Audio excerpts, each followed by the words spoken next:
Hello नमस्कार सत श्री अकाल के शो कसे काय करो हाल है गराची यहाँ सब कई सलवानी हाउ आर यू कैसे हैं आप लोग क्या मोनाचो मनक्कम खम्हागनी हुकुम केमती अच्छंती की खबर नमस्तुभ्यं राधे राधे राम राम देवी सज्जनों।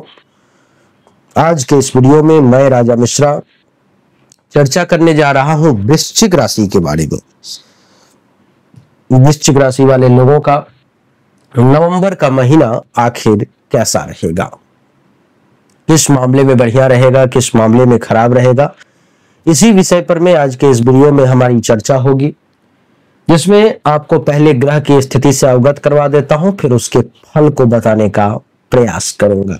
देवी और सज्जनों, आप देखें कि सूर्य कुंडली के 12वें भाव में तुला राशि में नीच के विराजमान है, जो 16 नवंबर तक 12वें भाव में यहीं पर में रहेंगे। 16 नवंबर के बाद कुंडली के प्रथम भाव में सूर्य आ जाएंगे, जो आपके मस्तक पर में विराजमान हो जाएंगे वृश्चिक राशि में। शुक्र 7 नवंबर से पहले तक आपके मस्तक पे है, 7 नवंबर के बाद आपके वाणी पे आ जाएंगे। बुध पूरे महीने आपके मस्तक पर में ही प्रथम भाव में विराजमान रहेंगे। शनि जो है सो कुंडली के चतुर्थ भाव में आपके छाती पर विराजमान है, हृदय पर में। राहु कुंडली के पंचम भाव में आपके पेट पर विराजमान है। देवगुरु बृहस्पति आपके जीवन साथी के घर में विराजमान है। मंगल आपके नवम भाव में धर्म कर्म भाग्य के घर में नीच का विराजमान है। केतु कुंडली के एकादश भाव में लाभ के घर में विराजमान है। इन सब का क्या प्रभाव पड़ेगा, ये सब आपको कितना अच्छा कितना बुरा रिजल्ट देंगे, इसी के बारे में आज के इस वीडियो में जो है हमारी चर्चा होने जा रही है। आइए एक एक करके सभी ग्रहों को समझते हैं। कुछ अच्छा भी है, कुछ बुरा भी है, दोनों है। मन हार जाता है कई बार दुनिया से, लेकिन हारने मत दो इस मन को। अगर आपका मन दुनिया से हार गया, दुनिया का कुछ नहीं जाएगा, आपका खुद का नुकसान हो जाएगा। आइए देखें सबसे पहले सूर्य का फल। सूर्य कुंडली के 12वें भाव में तुला राशि में बैठने के कारण विपरीत राजयोग के तहत, नीच भंग राजयोग के तहत यहां पर में अच्छा रिजल्ट देने के लिए विवश हो जाएंगे। सूर्य के तुला राशि में 12वें भाव में बैठने के कारण आपको 16 नवंबर तक विदेश से, अपने घर से बाहर से, कहीं दूर से अच्छा खासा लाभ का योग बनेगा। आपको वहां से बढ़िया फायदा होगा। अस्पताल में अगर पैसा बहुत जा रहा था तो ये सूर्य आपको अस्पताल के खर्चे से बचाने की कोशिश करेगा। 16 नवंबर तक ये सूर्य जो है 12वें भाव में बैठा हुआ है, तो क्या होगा, 12वें भाव में बैठा हुआ ये सूर्य यहाँ पर में आपको नींद थोड़ा सा परेशान करेगा। नींद थोड़ा देरी से आएगी, लेट नाइट तक हो सकता है, तो आप ज्यादा देर तक जगें, आप मोबाइल चलाएं, आप खेले कूदें, आप बातचीत करें, टाइम पास करें, आप क्या करेंगे भगवान जाने, लेकिन लेट नाइट तक आपका जगना हो सकता है, सोना आपका थोड़ा सा कम होगा। सूर्य की उच्च की दृष्टि कुंडली के 6ठे भाव पर है, तो 16 नवंबर तक सूर्य का ये प्रयास रहेगा देवी और सज्जनों कि आपका दुश्मन आपका बाल बांका नहीं कर सके। आप दुश्मनों पर में विजय हासिल करेंगे। दुश्मन आपका तिल के बराबर भी नुकसान अगर कर दिया तो ये सूर्य अपने आप में उसे विघ्न पहुंचा देगा, उसका नाश कर देगा। कुंडली के 6ठे भाव पर में उच्च की दृष्टि ये दर्शाती है कि आपको इस समय में किसी प्रकार का कोई अपयश, कोई कलंक अगर लगा हुआ है तो उच्च की दृष्टि है वो धो देगा, उसे साफ कर देगा। किसी प्रकार का केस मुकदमा, किसी प्रकार का हेल्थ वाइज इशू, कुछ भी है इस प्रकार की चीजें, तो उन सब से सूर्य आपकी 16 नवंबर तक रक्षा करेगा। सूर्य 16 नवंबर के बाद आपके मस्तक पर में कुंडली के प्रथम भाव में आ जाएगा। सूर्य मालिक है कुंडली के 10वें भाव का, यानी कि आपके कर्म का, आपके मान सम्मान का, आपके इज्जत प्रतिष्ठा का। इस समय में कर्म को ही आप भगवान मानेंगे, काम को ही आप ईश्वर की श्रेणी देंगे, काम को ही आप भगवान का दर्जा देंगे। आप ये मान करके चलेंगे कि कर्म ही पूजा है। जो व्यक्ति अपने कर्म को सच्चे तरीके से, पूरे कर्म को ही धर्म मान के करता है, उसको जीवन में सफलता जरूर मिलती है। ग्रह भी एक दिन अनुकूल हो जाते हैं उसके। तो ये सूर्य जो है आपको मान सम्मान में खूब वृद्धि कर देगा। पिता तुल्य लोगों से खूब लाभ दिलवाएगा इस समय में। आप अपने पिता की भी खूब मान सम्मान देंगे, पिता को भी खूब प्रतिष्ठा देंगे, पिता को अपने मस्तक पर में बिठा कर रखेंगे, माता पिता की पूजा करेंगे आप। सूर्य इतना ज्यादा आपको अच्छा फल देगा 16 नवंबर के बाद। सूर्य के बाद बात कर लेते हैं मंगल की। मंगल नीच का कुंडली के नवम भाव में विराजमान है। नवम भाव में मंगल का नीच का विराजमान होना थोड़ा सा नुकसानदेह है। ये ससुराल पक्ष से कुछ टेंशन तनाव इस महीने में करवाने की कोशिश करेगा। आपकी कुछ धर्म कर्म से दूरी बन जाए, ऐसा मंगल का प्रयास रहेगा। मंगल कुंडली के नवम भाव में विराजमान है, इसकी ये भी कोशिश रहेगी देवी और सज्जनों कि आप संत महात्मा का आशीर्वाद ना ले, आप पूजा पाठ ना करें, ऐसी मंगल की कोशिश रहेगी। मंगल की उच्च की दृष्टि तीसरे भाव पर में है, बड़ा पराक्रमी बना देगा मंगल भी आपको। इस बाहुबल में, इस भुजा में इतनी शक्ति आ जाएगी कि कुछ भी आपको असंभव नहीं लगेगा। मंगल ऐसे भी सेनापति है और सेनापति की दृष्टि तीसरे भाव पर में, पराक्रम पर में, क्या कहने।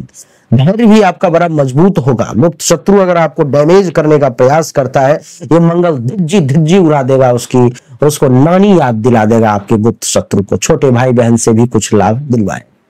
बुध आपके मस्तक पर विराजमान है, यानी कि लाभ आपके मस्तक पे विराजमान हो गया, परेशानी भी आपके मस्तक पे विराजमान हो गया। यानी कि बुध आपको लाभ बहुत देगा, बहुत फायदा दिलवाएगा बुध आपको, लेकिन परेशानी भी अपने मस्तक पे आप धारण किए हुए हो, यानी कि परेशानी भी बहुत आएगी, मार्ग में रुकावटें और बाधाएं भी बहुत आएंगी। उससे आपको घबराना नहीं है, टकराते हुए चलना है। बुध के बाद गुरु की बात करेंगे। गुरु कुंडली के सप्तम भाव में है, यानी कि बैंक बैलेंस को उठा करके आपने सप्तम भाव में जीवन साथी के घर में डाल दिया। यानी कि जीवन साथी के साथ मिल करके अगर काम करेंगे तो बैंक बैलेंस भी बढ़ेगा, आमदनी भी बढ़ेगी, मोटा पैसा भी आएगा और जीवन साथी का सहयोग भी मिलेगा। काम और वासना की पूर्ति भी होगी।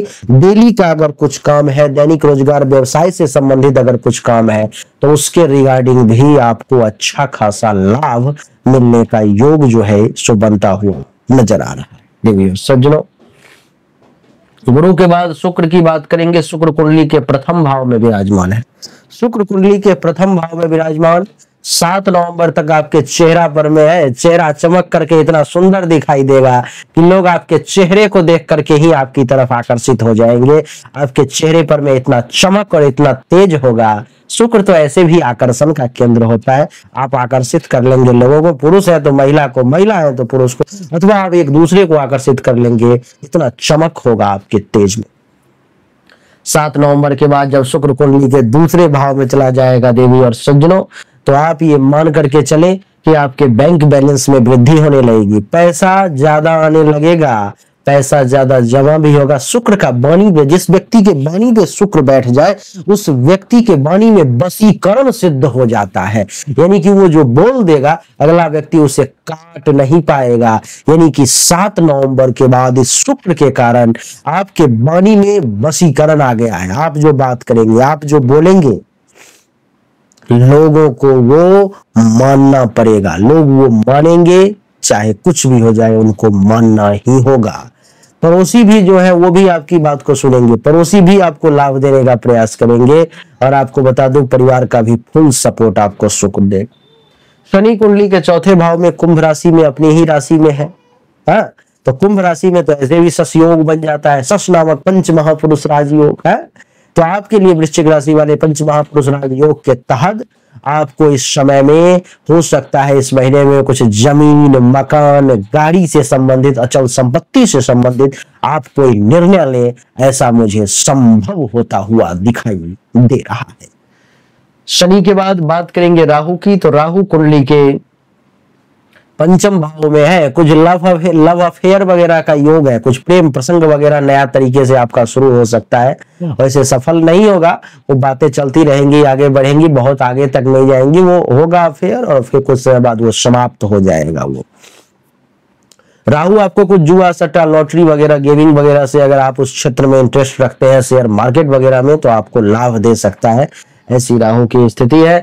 राहु के बाद केतु की बात करूं तो केतु कुंडली के एकादश भाव में, कन्या राशि में है, लाभ के घर में है। इच्छा की पूर्ति करवाएगा केतु। केतु इच्छा की पूर्ति करवाने में माहिर है, आपकी इच्छा की पूर्ति करवाएगा, आपको उपलब्धि की प्राप्ति करवाएगा, आप देखेंगे कि इस समय में केतु जो है सो आपको सीनियर्स का भी सपोर्ट दिलवाएगा, बड़े लोग भी आपके साथ कदम से कदम मिलाकर चलने के लिए तैयार रहेंगे।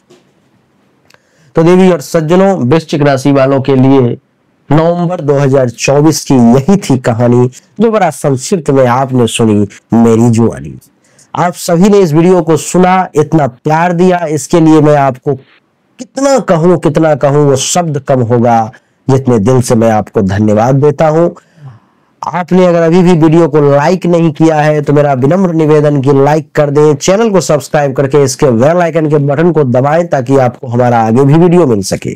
देवी और सज्जनों, अगर आप पर्सनली मुझसे कुछ जानना चाहते हो अपनी जन्म कुंडली या हस्तरेखा के अनुसार, तो अगर आपके कलेजे में क्षमता है, हिम्मत है, ताकत है, जानने की, सच्चाई को सुनने का साहस है, तो आपके लिए मेरा द्वार खुला हुआ है। सामने दिए गए व्हाट्सएप नंबर पर में अपनी जन्म तारीख, जन्म समय, जन्म स्थान, दोनों हाथ के हथेली का फोटो जरूर भेजें, आपको सही और एक्यूरेट जानकारी मिलेगी। आप सभी का एक बार फिर से बहुत बहुत धन्यवाद। Thank you so much. जय हिंद, वंदे मातरम, बोलिए राधे राधे।